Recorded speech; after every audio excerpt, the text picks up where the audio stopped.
Assuming that the Sochi Olympics continue to be free of terrorist incidents, the world will be happy that Russia has carried out the Games with such a grand display of showmanship as well as athletic prowess. The whole world respects the culture and civilization of Russia.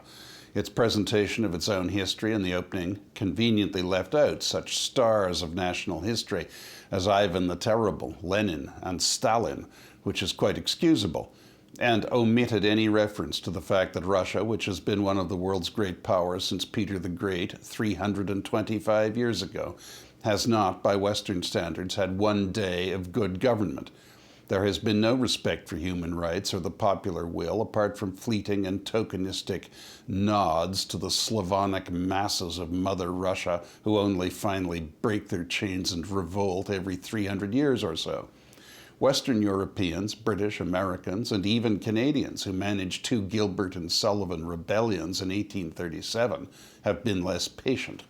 The propensity of Russia to authoritarian abuse is even now being demonstrated in Putin's outrageous repression of Russian gays. There is room for reasonable debate about the attitude of individual churches and jurisdictions to same-sex marriage, but no civilized society can justify for a moment any discrimination against anyone because of adult voluntary sexual orientation. In these respects, Russia has not changed. It can still put on a spectacle, as Tchaikovsky, a repressed homosexual, did in firing off cannons and symphonies and operas. Fortunately, Canada has changed, and not only in gay rights. I remember when the whole country was excited when Canada won an Olympic bronze medal. It is uplifting to see Canada in hot contention for world leadership in these games, as it was in Vancouver. If Canada is a leader in sport, it can be in other fields as well.